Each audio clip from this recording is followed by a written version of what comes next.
All right. This is going to be the last section in Unit 2, Implicit Differentiation. I would say that this is definitely the most complicated part of this unit, so definitely make sure you pay close attention, take really good notes, rewatch, rewind, slow motion, fast forward, whatever you need to do for this video. Ask me questions in real life. That would be great too. Whatever you need to be able to understand this, definitely make sure you reach out, because this one is complicated, but with enough help, you should be able to get it. So implicit differentiation. Okay, before we start with implicit differentiation, we need to figure out what's an implicit function, or what's an implicit equation. What does that even mean? Well, here's a little graphic that kind of shows you the difference between an explicit function and an implicit. Explicit is what you are used to.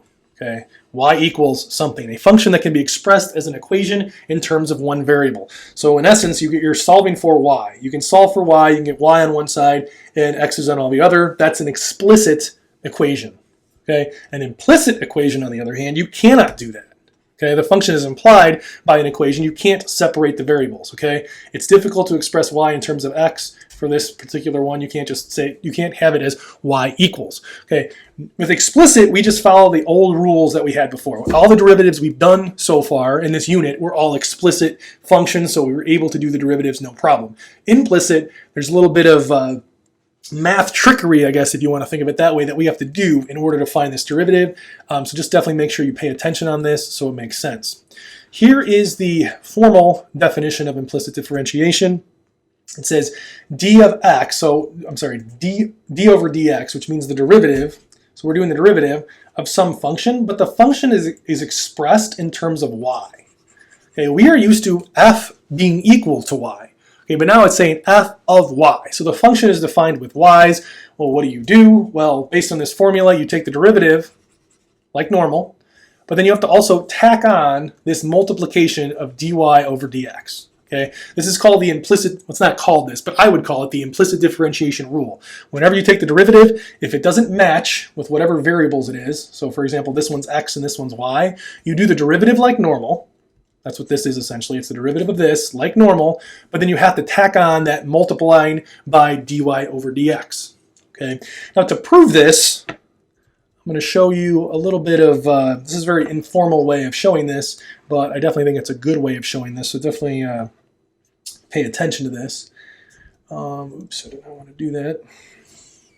Just going to move this up really quick so I have some room. I'm going to shrink it down a little bit. Put it right here. Okay. To kind of prove this, I'm going to show it in the following way. So we're going to do the derivative of, let's just say, x squared, because we're used to that. Power rule, this ends up being 2x. You should be able to do that in your sleep. Okay. But what happens if I want to do the derivative with respect to with respect to x of y squared? Okay. This y obviously does not match this x. Okay, that's a problem, because the limit definition of derivatives, everything's in terms of x on that. So how can we solve this out? So what we're going to do is the following. This is like the equivalent of spreading your vegetables out on your plate. I don't know if you ever did that as a kid. I know I did. I had vegetables on my plate. What I did is I spread them out so my parents wouldn't realize that, oh, there's not less veggies. It just looks like there's less veggies. So they didn't understand that, they probably did. They were just being nice to me or whatever. But it's essentially, you're spreading out the vegetables. Everything is still equal. You have the same amount of vegetables, but you're able to get something else out of it, like not eating them because your parents think you ate more. That's essentially what I'm going to do in this case. So what I'm going to do is I'm going to change that dx to dy. So we're going to do the derivative with respect to y of y squared. That is perfectly legal to do. The only problem with this is you would also need to make a dy and a dx over here, because if you multiply this across, you would still get where you started. Okay, I'm going to back up and kind of reset on this. Okay, first thing I'm going to do is rewrite this.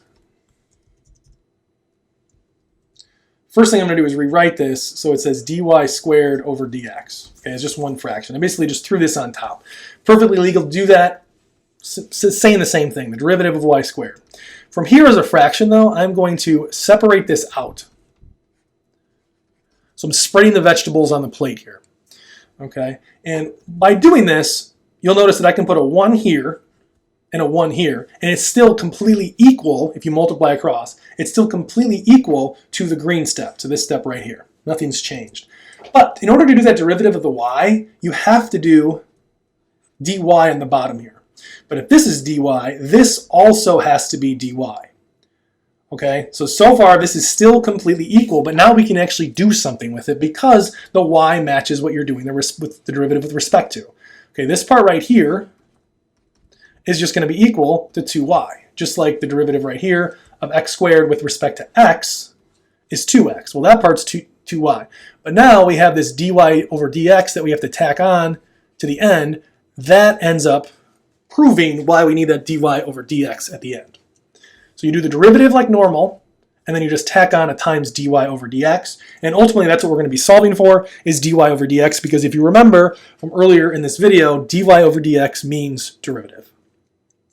Okay, so that's essentially the implicit differentiation rule. If you don't understand the spreading the vegetables explanation that I had on the bottom, you don't actually need that. But what you do need is the implicit differentiation rule, where you're doing the derivative with respect to y. So make sure you do the derivative first, and then just tack on a dy over dx at the end, and you're good to go. Let's do some example problems so this makes more sense. Okay, example problem number 1. So y is equal to ln of 3x plus 4y. If you notice there's y in 2 different spots, we cannot solve for y. We cannot get y by itself, so we have to use implicit differentiation to figure out the derivative. That's what it's asking for. What is the derivative on this? So first thing I'm going to do, and this is always step 1 when you're doing these problems, is take the derivative of both sides with respect to x. So d over dx on both sides. So that's what I'm going to do. D over dx, d over dx. Okay. The derivative of y is just going to be, because the x and the y don't match, so you do the derivative like normal, which is just the derivative of y is 1, times dy over dx. If you remember, the y does not match the x, so you just have to tack on that dy over dx. This one's also kind of easy because you can just put the y on top and it's dy over dx. You can ignore the times 1, but again, we're just using that implicit differentiation rule. The y and the x don't match, so do the derivative like normal, that's this, and then tack on a dy over dx at the end because it doesn't match. Again, if you don't know why, you can go back to the spreading the vegetables explanation, or you can just know that's the rule, you have to follow the rule. This other one is chain rule, because we have a function inside of this ln function. So we're going to do the derivative of the outside layer first, which is the ln. So it's going to be 1 over 3x plus 4y. So that's the derivative of this layer, ln. But now we have to multiply by the derivative of this layer. The derivative of 3x is 3. The derivative of 4y is 4, but the y doesn't match the x. So you have to multiply it by dy over dx. You have to tack that on at the end. Have to. So now if you notice, we have a dy over dx on the left, right here in green, and then we have one right here in purple. We need to just bring those together, essentially, and then once we do that, we can solve for dy over dx. So the first thing I'm going to do is multiply both sides by that 3x plus 4y. So this is going to be 3x plus 4y times dy over dx. On the right side, it's going to cancel, so you're just going to be left with 3 plus 4 dy over dx. Okay, we're just solving for dy over dx, so we need to get it on both sides. Let's distribute first. Actually, let's subtract 4 dx on both sides first, because it's going to make things a little bit easier. So we have, well, I'm just going to distribute. What the heck? So 3x times dy over dx plus 4y times dy over dx minus 4 dy over dx, because again, I subtracted this on both sides, is equal to 3. All right, from here, I'm going to factor out a dy over dx, and you're going to be left with 3x plus 4y minus 4 is equal to 3. Divide both sides by 3x plus 4y minus 4, so we're going to divide both sides by this whole mess right here, and you're going to get 3 over 3x plus 4y minus 4, which is this answer right here. I'm not even going to write it out because you can just see it's 3 divided by that big mess right here. So it's 3 divided by the mess, which is D for the answer. Holy cow, that was a lot of steps. Okay, you might want to rewatch that one, or again, ask questions if you got them. Here we go. Example problem number 2. Holy cow, this is a lot of parts. For part A, it says consider the curve xy squared minus 2x cubed equals 2 for y is greater than or equal to 0. Show that the derivative is equal to this. All right, so for part A, all we need to do is show that the derivative is equal to that. It basically gives us the answer already. We just need to do the derivative of A and make sure it matches. So it gives us the answer, we're just proving it. So part A. So for part A, First thing I'm going to do is copy and paste this. So I'll have to rewrite it.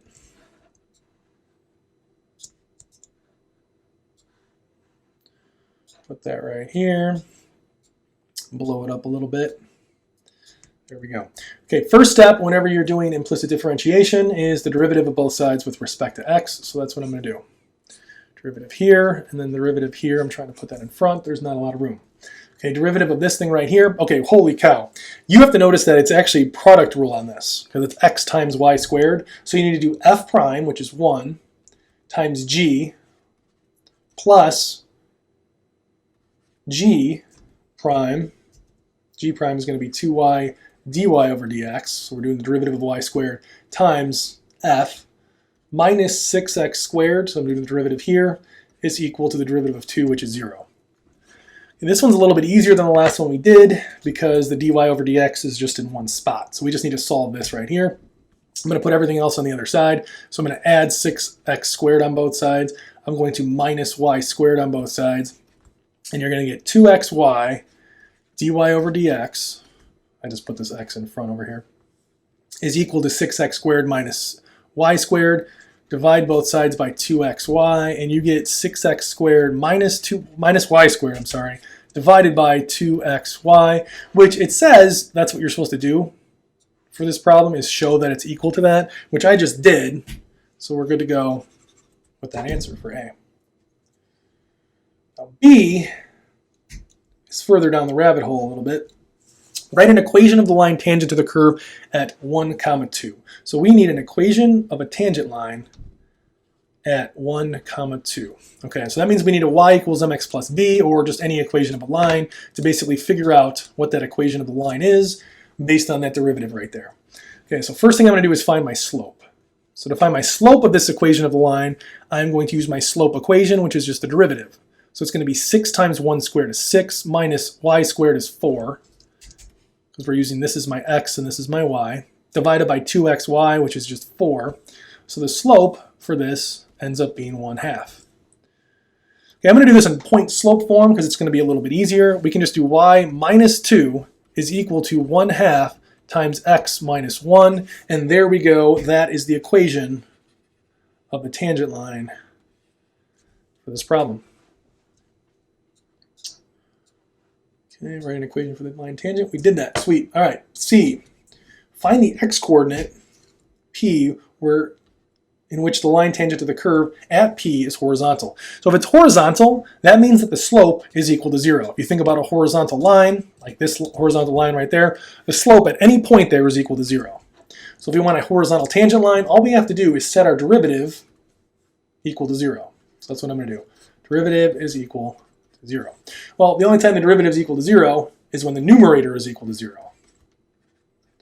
And you have to make sure you don't have a 0 on the bottom, because you'd have 0 over 0. That's not 0. But in this case, we don't really need to worry about that. So we just need to solve this right here. I'm going to add y squared to both sides, and you end up getting 6x squared is equal to y squared. But that doesn't help us figure out exactly what the coordinates are, because that's what it's asking for. What's the x-coordinate in which the line tangent is horizontal? So what we need to do is actually use the original equation to figure out what's going on, what's the x-coordinate for this. So what I'm going to do here first is solve for x. So y squared over 6, and then we're doing the square root of it. So I divided both sides by 6. I did the square root of it. Make sure you do plus or minus on that. And now we need to solve it. We're going to solve it based on the original, and I'm going to use that equation on the right to basically figure out what this x value is. Let's see here. So y squared. So what I'm going to do on this right here is solve for y squared. So it looks like it's going to be 2 plus 2x cubed divided by x is equal to y squared. So I'm going to throw that in for the x and basically just solve for x on this. So we have 2 plus 2x cubed over 6x. We're doing the square root of all that is equal to x.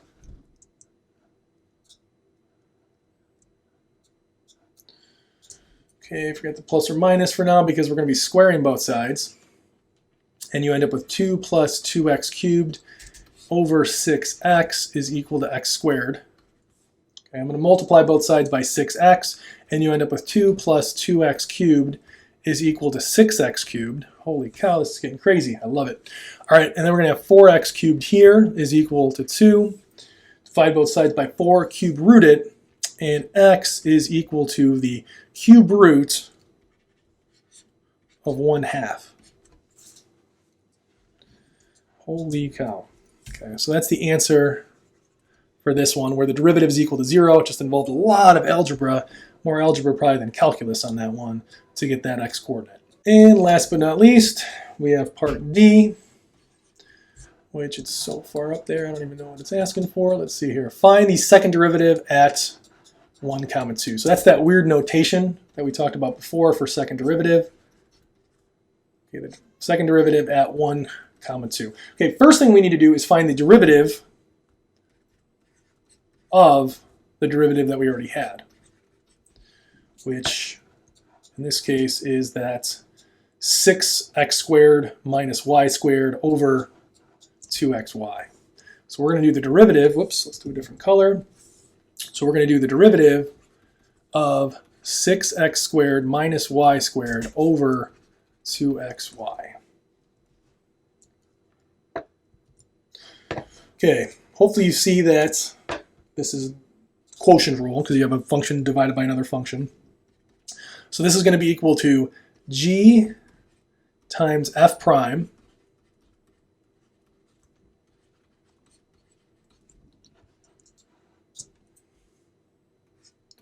minus f times g prime, which, holy cow, that's going to be product rule. So f prime g plus g prime f, and then we're dividing all this, and then we're dividing this all by 2xy quantity squared because you're dividing it by g squared. Holy cow, this seems like a lot. But it actually isn't, because we're looking for where it's 1, 2. So all we really need to do is plug in 1, 2 for all of these. Okay, so that's a 1, that's a 1. The derivative here is actually equal to 1/2 because we figured that out in part B. Okay, that's a 1, that's a 1, that's a 1. Okay, so all the y's now are 2's. So this one you're going to get a 4 times 12 minus 4 times 1/2 is 2, minus 6 minus 4 times 2 times 2 plus 1/2. So that's 5 halves. And we're dividing this all by 2 times y is 2 times 2 is 4, divided by 4 squared is 16, so we're dividing by that 16 there. This is 10, this is 2, this cancels. So now you end up with 40 minus 10, because this cancels here. 40 minus 10 is 30. So it's 30 over 16, which simplifies to 15 over 8. Holy cow, that was a lot of steps. That was definitely a rough problem. Hopefully you're seeing that implicit differentiation is among one of the harder things in this section so far, but you should get 15 over 8 for that one. Holy cow, you're going to have to probably rewatch that one a couple times. All right, on to the last one. I love it, but man, that's crazy.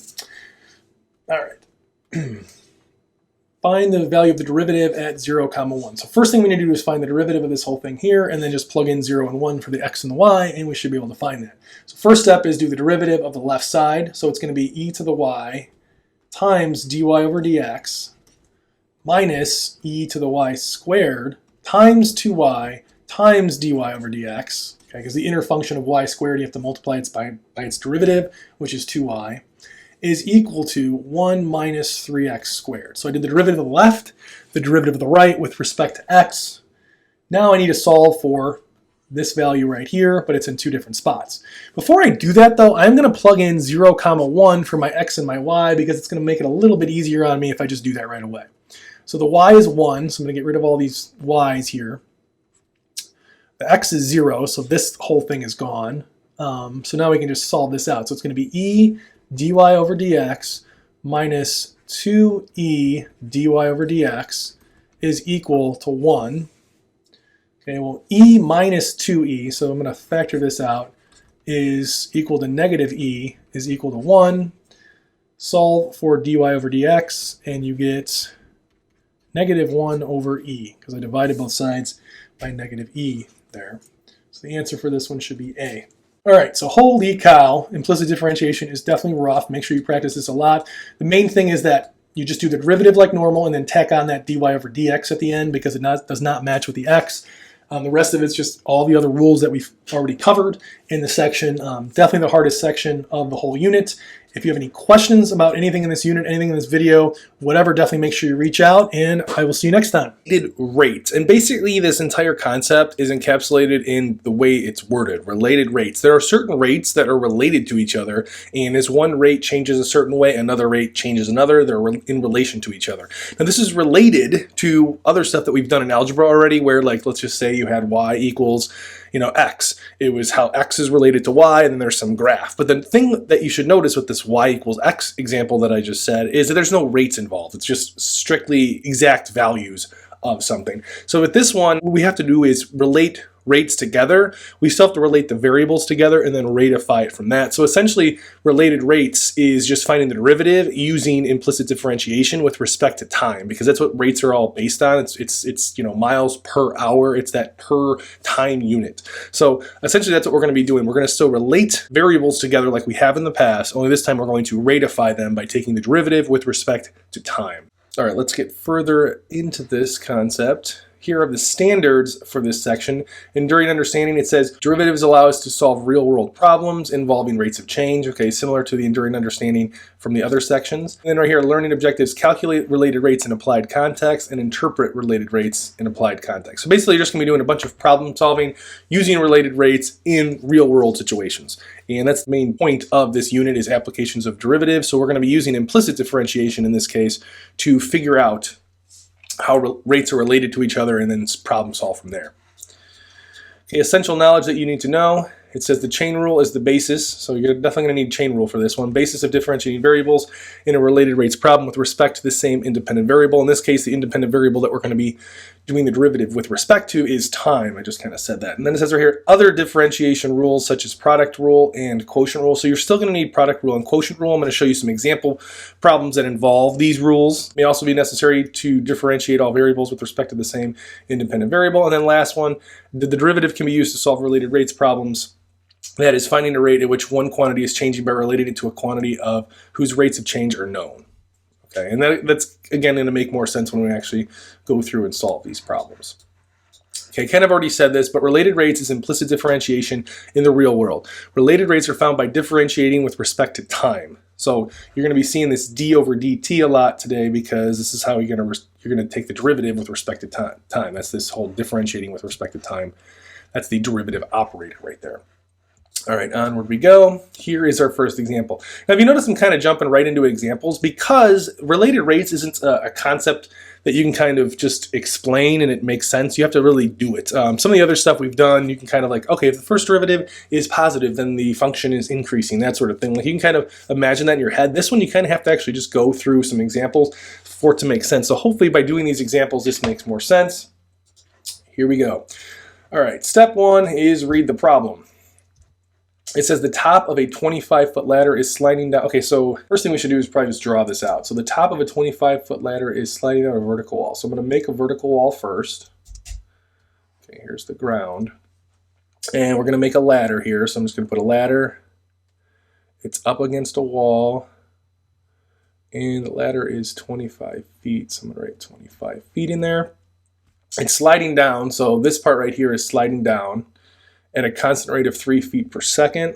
So I'm going to write that in there, 3 feet, per minute, right there. When the ladder is 7 feet from the ground, on the top of the ladder is 7 feet from the ground. Okay, so that means this is going to be 7 feet right here. What is the rate of change of the distance between the, okay, so it's asking for the rate of change of this distance right here. All right, so this one's going this way, but we need to know what rate this is, okay? So this is where the whole related rates comes in. Like this rate is going down. It's related to this rate right here, so we can actually figure out what that rate is based on the other rate, as well as the other information that's given. There's a certain instance in time, so this top part right here is going down 3 feet per minute, and in some instance, it's eventually going to hit this 7 feet mark, Okay, this is going to be 25 feet. We could probably figure out this distance really quick just using Pythagorean theorem, and you should get this to be 24 feet. So in that instance in time, when this is 7 feet, when this part right here, let me highlight it, is 7 feet, then this is going to be 24 feet, and we're looking for the rate right here that 24-foot distance is changing. So the distance between the bottom of the ladder and the wall. That's what it basically says right here. What is the rate of change of the distance between the bottom of the ladder and the wall? Okay, so step one, usually when doing these problems, is draw a picture just so you can kind of get an idea of what's going on. And then step two would be labeling this. So that's what I'm going to do here. You have to relate all of these values together. So you have to find a related equation next. So step one, draw a picture. Step two, make a related equation. And the way these are all related would be Pythagorean theorem. So I'm going to write a squared plus b squared equals c squared. Okay, so that basically relates all these values together, and we're going to label them accordingly. So I'm going to put b over here. I always put b as the base. I'm going to say this is a and this is c. Okay, certain things that we definitely know just right off the bat is the rate that a is changing. So I'm going to write dA over dt. This is the rate of a changing because it's with respect to time. We know that that's 3 feet per minute, and actually it's negative 3 feet per minute because a is changing negatively as that's going down. Okay, we know a is equal to 7 feet. All right, we know C is equal to 25 feet. B is equal to 24 feet. And we are looking for dB over dt. So it always helps to write down what you're looking for. So I'm going to write dB over dt equals question mark. Okay. All of these values are related by Pythagorean theorem, so that's why I wrote this right here.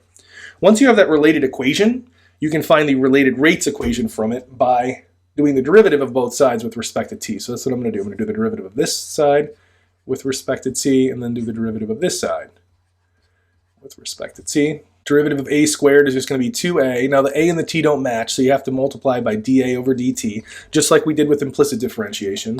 Okay, the derivative of b squared, so it's going to be plus 2b dB over dt, is equal to now the derivative of c squared, which is 2c times 2 dc over dt.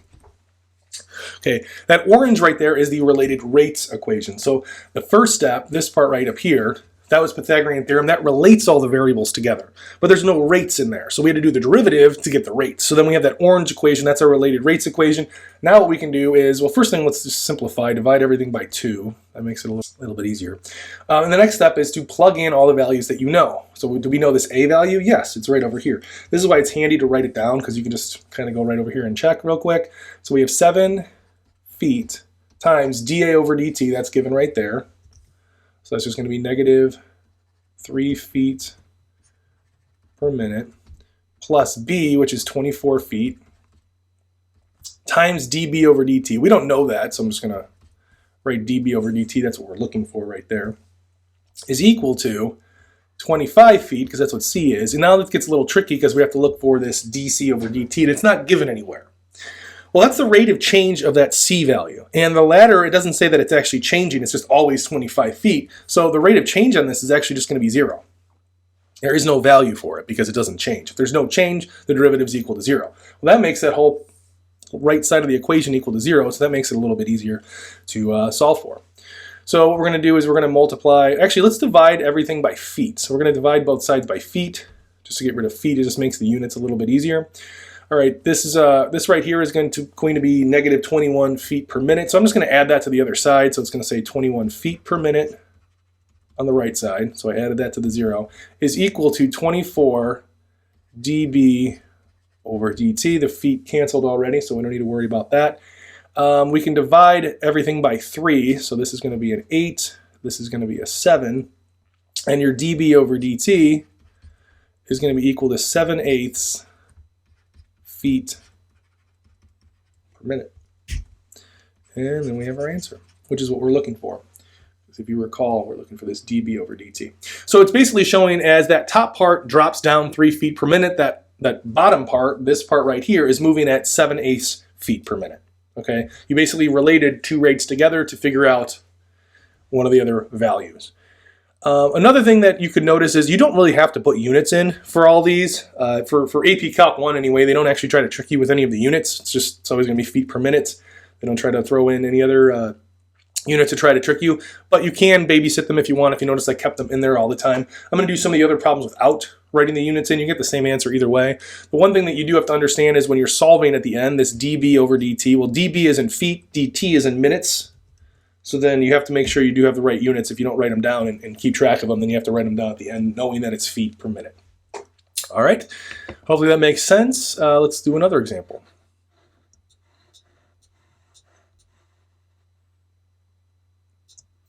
All right, example problem number 2. In the triangle above, if theta increases at a constant rate of 3 radians per second. Okay, so this one's going to be involving some angles here. So we have d theta over dt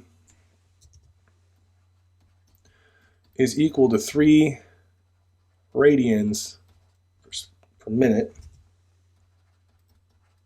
At what rate is x increasing? So it says at what rate is x increasing? You're not actually looking for x in this case. You're looking for dx over dt. So this is actually what we're looking for, dx over dt.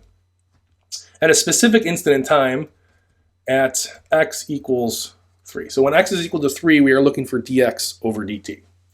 Okay, the picture's already drawn, so we don't really need to worry about that. So I wrote all the givens down and what we're looking for. So let's start trying to solve this. Step 1, like always, is figure out how all of these are related into an equation. And that would be, let's see here, we have theta, we have x here.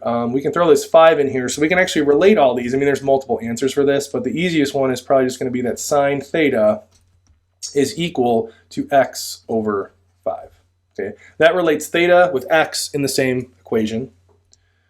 Okay, just like before, I'm going to do the derivative with respect to t of both sides here. And you end up with, on the left, the derivative of sine theta is cosine theta. But the theta and the t don't match, so you have to multiply by that d theta over dt, just like implicit differentiation. The derivative of x over 5, well, that's 1/5 x. The derivative would be 1/5 times the x and the t don't match, so it's dx over dt. So the red equation that I have there is the related equation, but the green is the related rates equation, and we're going to need that to figure out that dx over dt. So let's keep our eyes on the prize. We're trying to solve this right here, and it ends up being right here. Okay, so this is given right here. Let me color code this. This is given right here. So all we really need is that cosine theta, and we should be able to solve for dx over dt. So let's start filling this in. So let's see here, cosine theta. Okay, well, if this is 3, this cosine, this one right here has to be 4, just based on Pythagorean theorem. It's a 3, 4, 5 triangle. That means cosine should be of this theta angle right here should be 4 over 5. So this is going to be 4/5 times d theta over dt. Well, that's just 3 radians per minute. I'm actually not going to write the units down on this one because I don't feel like babysitting those. Is equal to 1/5 times dx over dt. So now if you notice, we should be able to solve for dx over dt because it's the only variable that's left. I'm going to multiply both sides by 5, so that makes it really easy. And your dx over dt ends up being equal to 12. Now, for the units, it says it's dx over dt. Well, x is in units of just straight up units, so here are units. So if you wanted to, for the unit, you can just write units per minute for the final answer. Okay, and this step 1 over here, just so there's clarity on this. So that's one using some trig. If you ever do have one of these that's trig, just try to relate it with the simplest way possible. I could have done tangent, I could have done cosine if I really wanted. It doesn't really matter. It's easiest to have the x in there, and then I just did sine because it's got an easy derivative compared to tangent. Either way, you get the same answer, but that's how you do that one. All right, number 3, the length of a rectangle is increasing. Okay, so first thing is, let's draw a rectangle. Rectangle right there. It's the length of it is increasing. Okay, so let's just say the length is this here, and this is the width. The length is increasing by 3 centimeters per second. So that's a rate, because it says 3 centimeters per second. So L is not equal to 3, but dl over dt is equal to 3. And I'm just going to write centimeters per second in there. The width remains constant at 5 centimeters. So that means the rate of change of W is actually just equal to 0, okay, because it's constantly equal to 5. And I am going to write W equals 5, though, just because that's important. How fast is the area changing? So we're looking for dA over dt for this problem. Okay, at the instance at the length, So at L equals 10. Okay. Now, if you notice, I keep writing at something, like at L equals 10 centimeters, for example. That's just because it's a certain instance in time when L is equal to 10. L is increasing 3 centimeters per second. So it's constantly changing. It's getting bigger and bigger and bigger. But there's a certain instance in time where it hits 10. When it hits 10, that's the instance in time that we're looking for to figure out how fast this area is changing. Okay. So let's work this out here. So first thing is we need a related equation. What relates A, L, and W? Well, that would just be area is equal to length times width.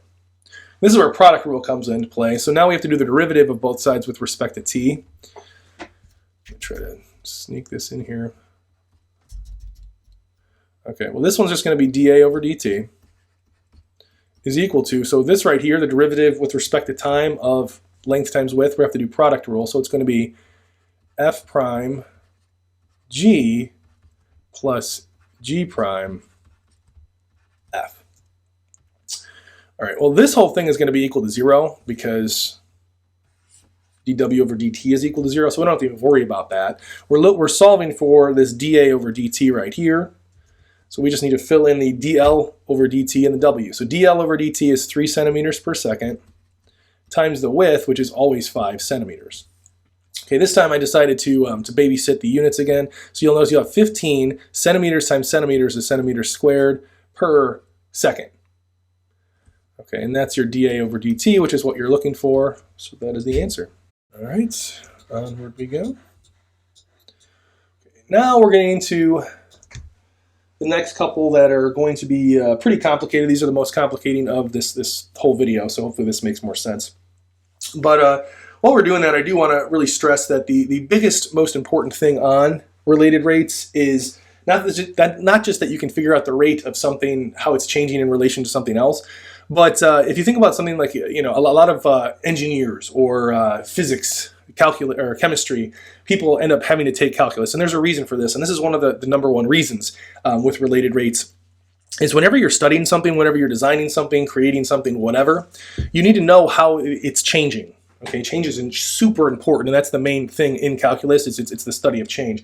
And with engineering, for example, you need to, let's say you're designing a bridge. Let's just use an example. This will make more sense what I'm trying to say. If you're designing a bridge, you can't just act like the bridge is static and nothing's ever going to change on it, because what's changing on it is the weight of things that are on the bridge, whether it's cars, people, whatever it is that's going over the bridge.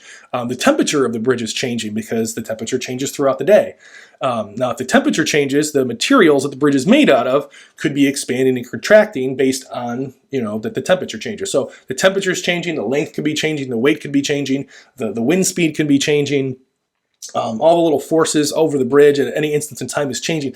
All of this stuff needs to be accounted for. Okay, if not, the bridge can collapse or have some other issues because that wasn't actually taken into account. So it is super important to study related rates, especially if you're going to be an engineer, and again, a physicist, chemist, that sort of thing. Anything that changes, because sometimes one thing changes, it disrupts other things from changing, and that could have disastrous outcomes. So you have to study this stuff before you ever build it, just so there's no, accidents during it. And this is a good example of that.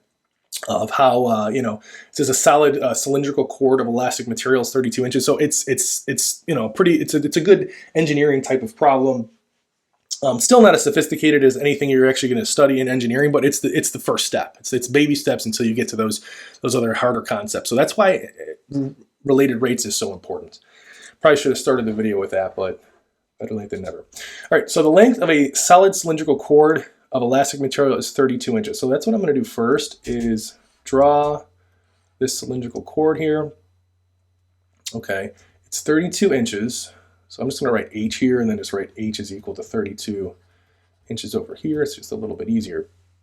A circular cross section of the cord is, that just means you can just make a little slice. That's what cross section means, is it's a little slice. So if you can imagine a little slice of this right here, the radius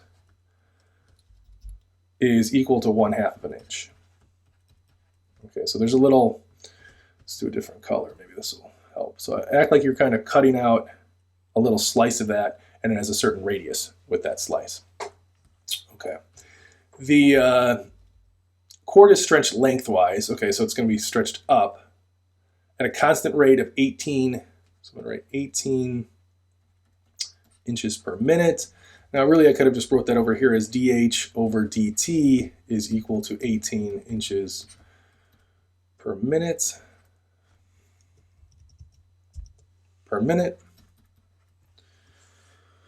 Assuming the cord maintains a cylindrical shape and a constant volume. Okay, so the volume stays the same. So that means dV over dt is equal to 0. What is the rate of the radius? Okay, so we're looking for the radius changing. So the rate of the radius is equal to what at t equals 1 minute. Okay, so now we're actually throwing some time in there. So this is a really good problem. Okay, so you can imagine there's an elastic cord, you're stretching it, it's 18 inches per minute, constant rate. How is that radius changing? Maybe you need to know that for whatever you're engineering or whatever this is used for. Okay, first thing we're going to do is relate R and H and V all together, and those are all related by the volume of a cylinder. So we're going to say V is equal to pi R squared times H, that's the volume of a cylinder. Make sure you know that one. Okay, from here, we are going to take the derivative of both sides with respect to t, so you're going to have dV over dt is equal to, now I'm going to throw the pi out there in front, and I'm going to do f prime, so this is my f prime here, so it's going to be 2r dr over dt, f prime g plus g prime, which is dh over dt times r squared. So there's our related rates equation. So we had the related equation in red, we did the derivative of that with both sides with respect to t. Orange, we have the related rates equation. Okay, we are looking for that dr over dt, but let's start filling in these values. So first thing we're going to do is dv over dt is equal to 0. We have that written right there. Okay, pi is just pi, so we're going to keep that there. The r, it is 1/2 in the beginning, but the problem with this is we're trying to figure out what's going on after 1 minute. Okay, so you cannot actually put 1/2 in there because that's at t is equal to 0. So if anything, actually, I'm going to write in t equals 0 for this part right here. So this is t is equal to 0. That's when all of this is true. Okay, that's a different instance in time. We are looking for t at 1 minute. Well, the volume stays the same. So what I'm going to do is use the t is equal to 0 to basically figure out. So I'm going to write that up here. So t is equal to 0. Okay, so there's a certain instance in time when t is equal to 0. Our volume is always the same. So I'm going to write v is equal to pi r squared h, and the r is 1/2. Okay, so it's going to be 1 pi times 1/4 times the h, which is 32. So I'm going to write a little 32 in here. Kind of running out of room, but that's okay. To get the volume to be equal to 8 pi cubic inches. Okay, so that's at t is equal to 0. Okay. Well, at t equals 1, that's what this radius right here is. So you cannot put 1/2 in there. But what we can do is do the exact same scenario, only this time do it at t equals 1. So I'm going to write t equals 1 here for this scenario. And we're going to say the volume is equal to 8 pi, because it says the volume has to stay constant. Well, that's equal to pi times the r. Well, again, we don't know what the r is in this instance, so I'm just going to write r squared in here. But we do know what the h is, because the h was 32, and it increased after 1 minute to 18. So now we know that the h has to be equal to 50.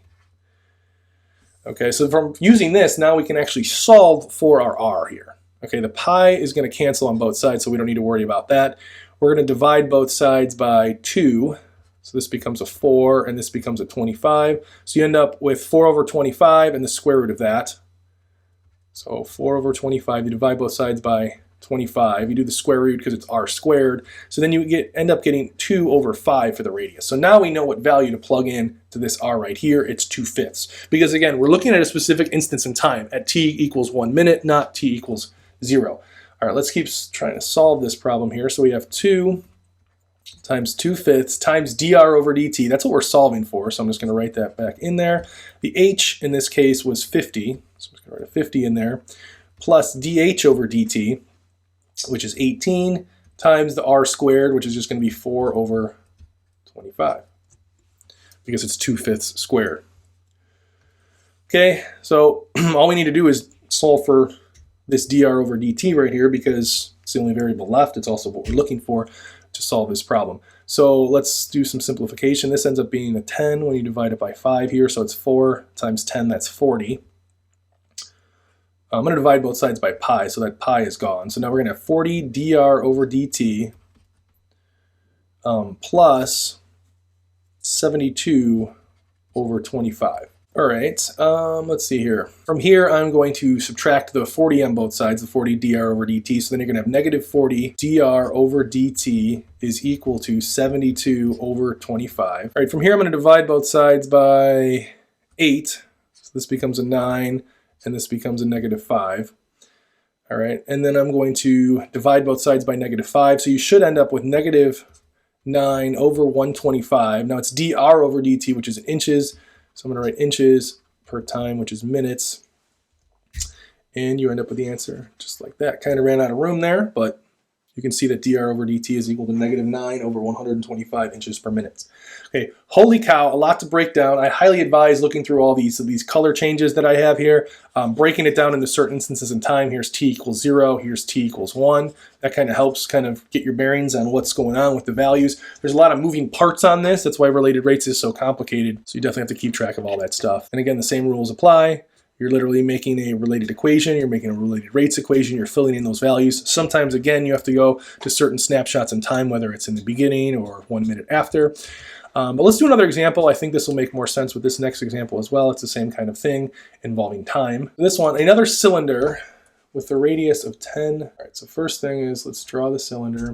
Radius, so what I'm going to do is just do this and call this R. So R is equal to 10 millimeters. The can is initially empty and the rain enters the can during a 60-day period. The height of the can is modeled by, okay, so this is actually S. This is the height of the can. From 0 to 60, the rate at which the height is, okay, so we have S prime right here. That's like the ds over dt if you want to think of it that way, for any time value that we put in there. Assuming no evaporation occurs, at what rate is the volume? Okay, so we're looking for dV over dt.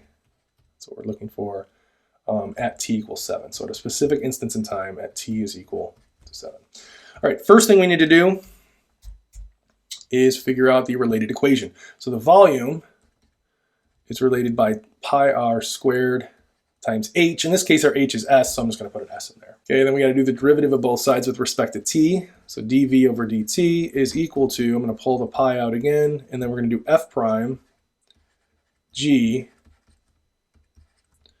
plus g prime. Okay, this ds over dt is actually just equal to this part right here. Just throwing that out there. We can rewrite it later. Times f, so r squared. You end up with something like that.